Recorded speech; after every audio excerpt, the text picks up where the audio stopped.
Salut, c'est Dr Achar. Le cours d'aujourd'hui, c'est l'étude étiologique et les mesures d'association et de contribution. S'il vous plaît, avant de commencer, il faut de voir la première vidéo intitulée Introduction à l'épidémiologie pour mieux comprendre. On commence par la définition. C'est quoi l'étude étiologique? On dit étude étiologique ou bien analytique. C'est une étude de l'association facteur-événement. Les types. Il y a deux types. Le premier, c'est l'étude cas-témoin. C'est une comparaison entre des cas et des témoins. Témoins, ça veut dire des cas non malades, par rapport à leur exposition à un facteur de risque. C'est une étude rétrospective et sans suivi. Exemple, pour savoir la liaison entre tabac et cancer du poumon, on fait une étude cas-témoin sur ça.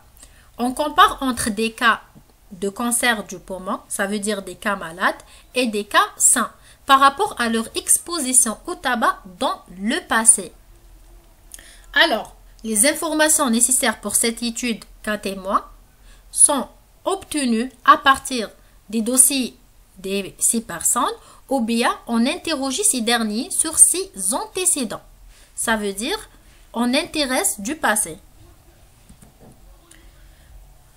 Deuxième, étude cohorte exposée non exposée. C'est une comparaison entre des cas exposés et des cas non exposés à un facteur par rapport à la survenue de la maladie. C'est une étude prospective avec suivi.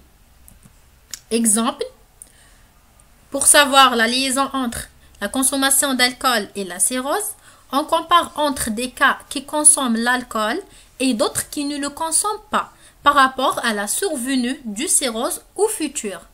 Alors, les informations nécessaires pour cette étude est obtenue à partir du suivi de 6 personnes.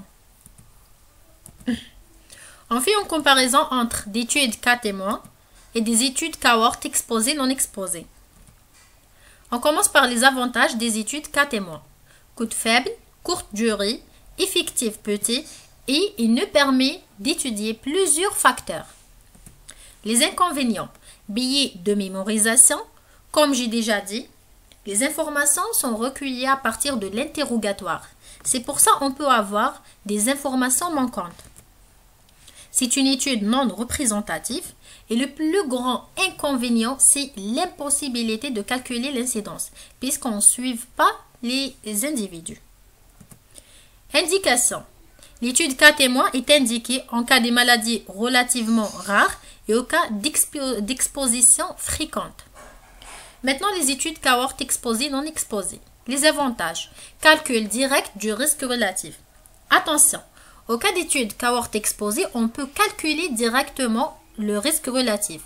Cependant, dans les études cas témoins, on calcule des risques relatifs estimés, qui est appelé ODS ratio.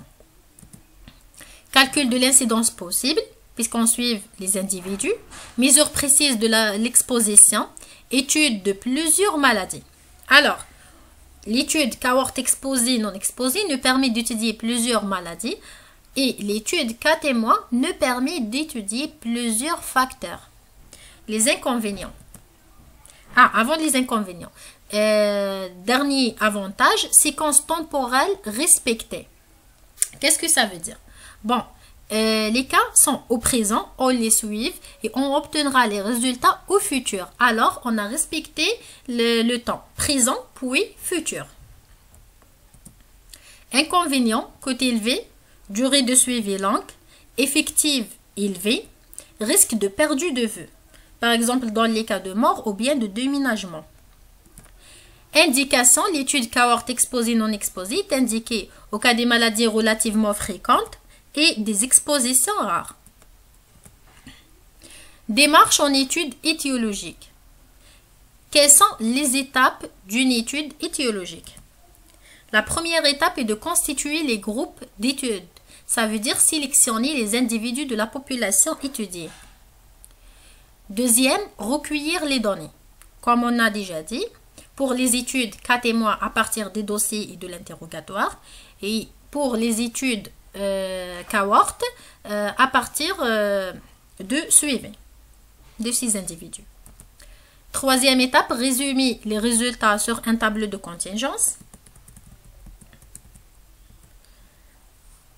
Sur ligne verticale, on met exposé et non exposé. C'est la première variable d'exposition. C'est la première variable d'exposition, variable explicative ou bien indépendante. Et sur l'horizontale, on met malade, non malade.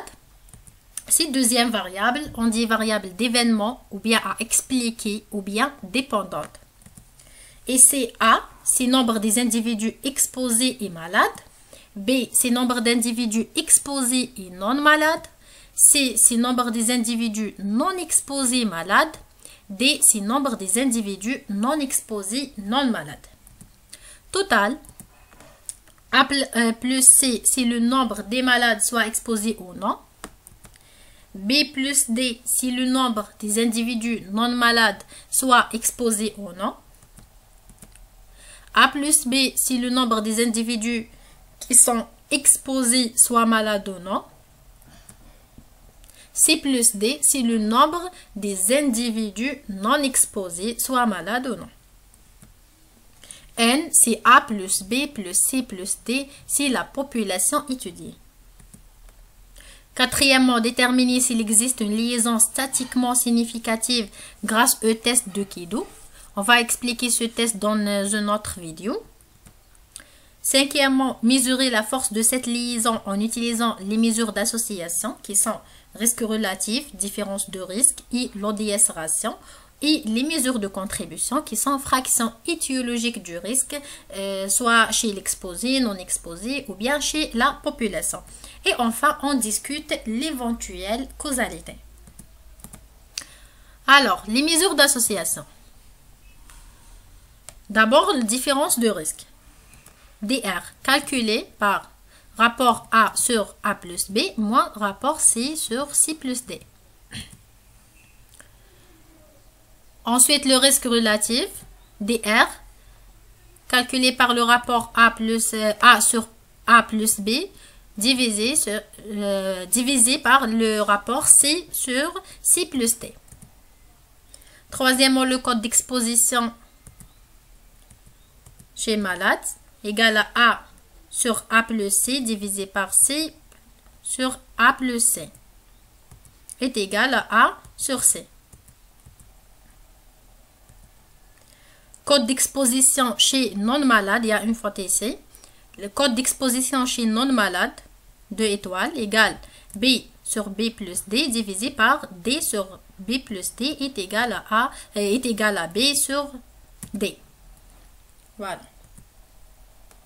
Enfin, rapport de cote RC, appelé aussi ODS ration, OR, c'est 1 étoile sur 2 étoiles. Ça veut dire le code d'exposition chez malade sur le code d'exposition chez non-malade est égal à A fois D sur B fois C.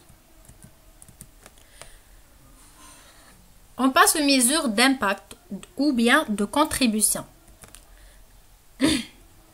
Si le risque relatif est plus que 1, on dit qu'il y a une association entre le facteur étudié et l'événement. Et ce facteur est un facteur de risque. Et on calcule la fraction étiologique du risque chez les exposés.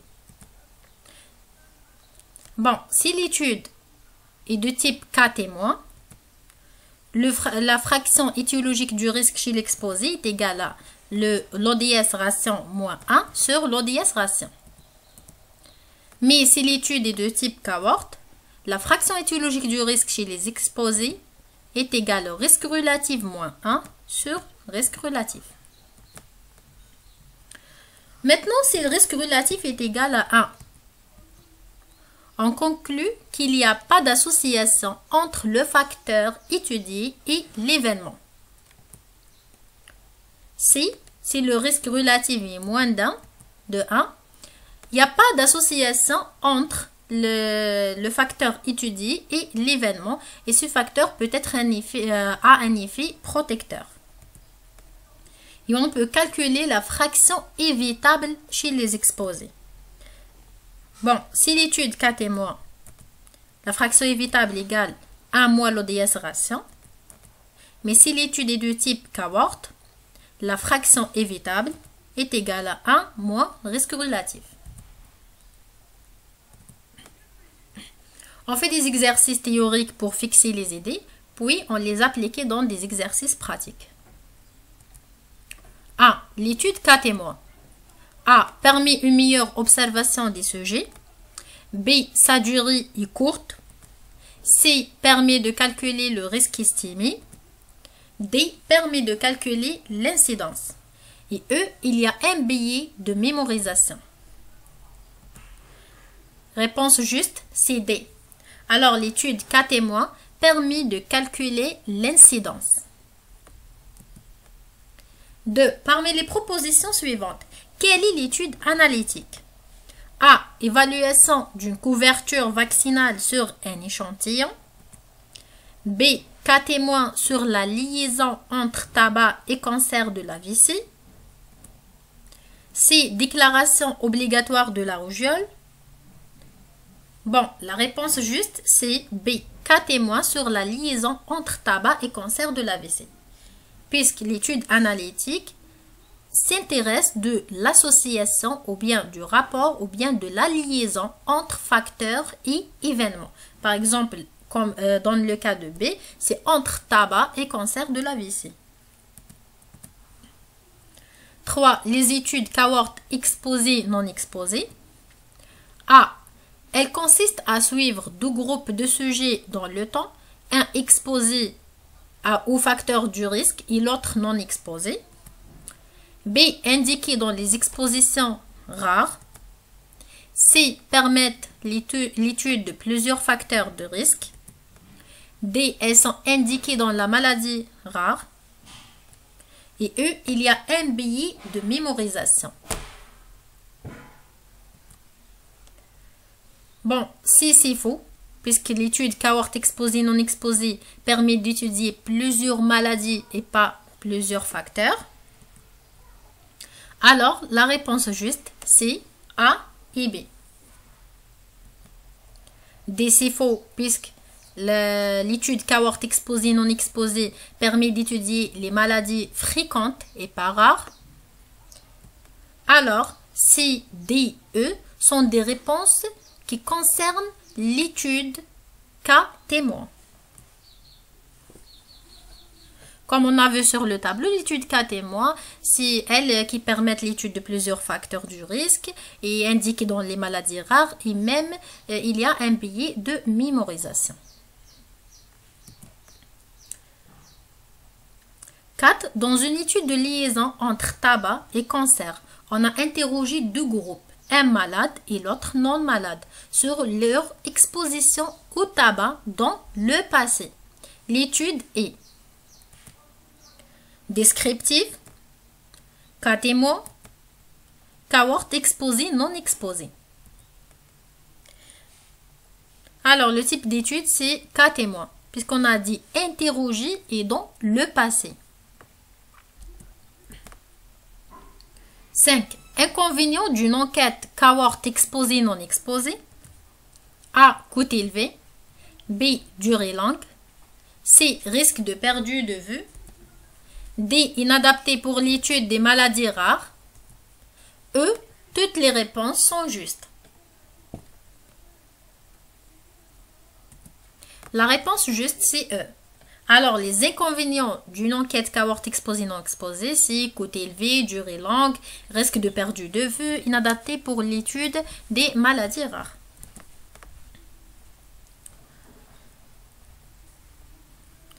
Alors, sixième question.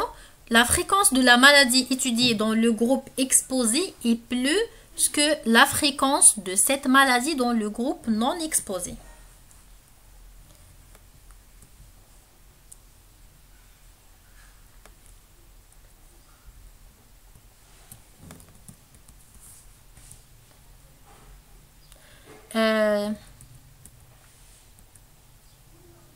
Bon, voilà, il y a une faute ici dans l'animation. Sixième question, risque relatif plus que 1 signifie A. Que la fréquence de la maladie étudiée dans le groupe exposé est plus que la fréquence de cette maladie dans le groupe non exposé. Que la maladie atteint tous les sujets, que la maladie n'atteint aucun des sujets exposés, ou bien que les sujets exposés ne peuvent pas être malades. Alors, la réponse juste, c'est A. Si on trouve le risque relatif plus que A, cela veut dire qu'il y a une association entre le facteur étudié et l'événement, et ce facteur, c'est un facteur de risque, et bien sûr, la fréquence de la maladie étudiée dans le groupe exposé est plus que la fréquence de cette maladie dans le groupe non exposé. 7. Dans les enquêtes cohorte exposée-non exposée, la force d'une association entre un facteur de risque et une maladie est appréciée par le taux de mortalité chez les exposés, incidence de la maladie chez les exposés, ou bien ODS ration. Calcul du risque relatif. On a dit les enquêtes cohorte exposées-non exposées. Alors la réponse juste, c'est D. Il y a une faute ici. La réponse juste, c'est D. Au cours des enquêtes cohorte exposées non exposées, l'association est appréciée par calcul du risque relatif. D.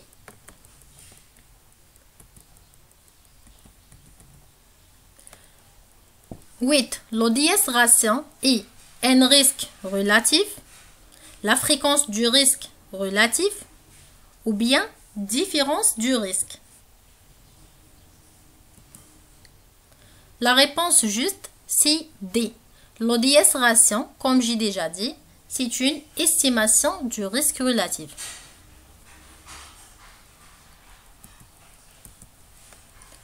Maintenant, les exercices pratiques. On commence par A. Pour tester la relation entre l'irritation des mains et l'utilisation large des gants, 1847 individus ont été interrogés. Parmi les 152 qui ont une irritation des mains, 48 ont utilisé les gants.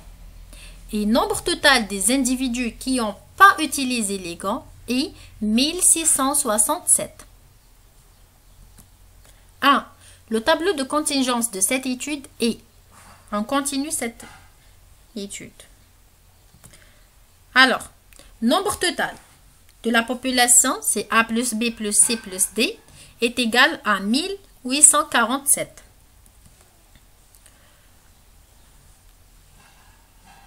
Le nombre des individus qui ont une irritation des mains, c'est A plus C, est égal à 152.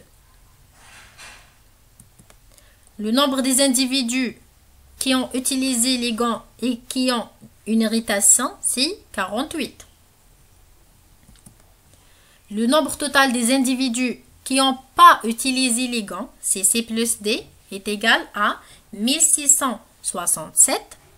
Alors maintenant, on complète les cases. Le nombre des individus qui n'ont pas utilisé les gants, c'est A plus C moins 1. Alors, est égal à 104. Le nombre des individus qui n'ont pas une irritation, c'est le nombre total de la population moins le nombre des individus qui ont une irritation, est égal à N moins A plus C, est égal à 1695. Le nombre des individus qui n'ont pas une irritation et qui n'ont pas utilisé les gants, c'est le nombre total des individus qui n'ont pas utilisé les gants, 1667, moins le nombre des individus qui ont une irritation et qui ont utilisé les gants, qui est 104. Et on trouve 1563. Le nombre des individus qui n'ont pas une irritation et qui ont utilisé largement les gants, c'est B plus D moins D est égal à 132. Et enfin, le nombre des individus qui ont largement utilisé les gants, c'est le nombre des individus qui ont une irritation et qui ont utilisé les gants. Ça veut dire A plus le nombre des individus qui ont pas une irritation et qui ont utilisé largement les gants, ça veut dire 132 et on trouve 180. Et comme ça, on a complété le tableau. Maintenant, calculer les cotes d'exposition. chez atteinte d'irritation est égal à A sur C est égal à 48 sur 104 est égal à 0,46. Chez indemne, B sur D pardon, est égal à 132 sur 1563 est égal à 0,084. 3. Calculer le mesure d'association adaptée. Bon, cette étude est une étude cas témoin, puisqu'on a des cas et des témoins. Alors, on calcule l'ODS ration, ou bien qui est appelé aussi rapport de cote. On calcule par A fois D sur B fois C est égal à 48 fois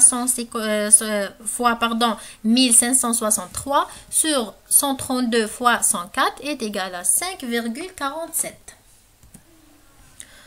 Alors, comme vous voyez, l'ODS ration est égal à 5,47. Maintenant, calculez la fraction étiologique du risque chez les exposés.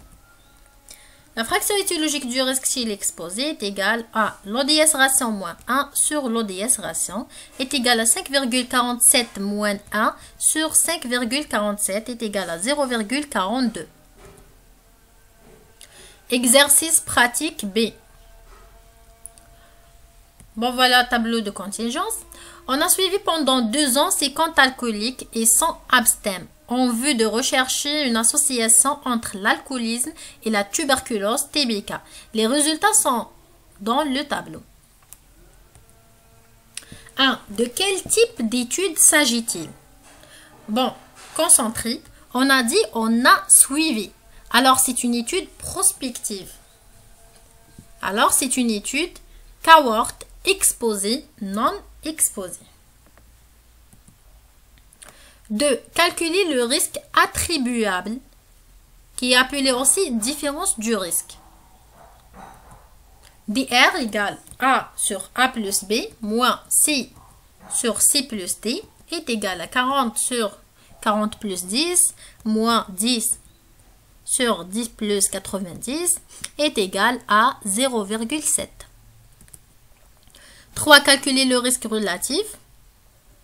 Le risque relatif, c'est RR, il y a une fois TC, est égal à A sur A plus B divisé par C sur C plus D est égal à 40 sur 40 plus 10 divisé par 10 sur 10 plus 90 est égal à 8. Maintenant, calculer la fraction étiologique du risque chez les alcooliques. FERE est égal le risque relatif moins 1 sur le risque relatif. On a utilisé le risque relatif puisque cette étude est une étude cohort exposée et non exposée. Et dans la première cas, on a utilisé l'ODS ration puisque c'était une étude cas témoin. Alors, est égal 8 moins 1 sur 8 est égal 0,875. Ça veut dire 87,5%. Alors, on a terminé ce cours. Merci beaucoup pour votre attention et n'oubliez pas, s'il vous plaît, de s'abonner.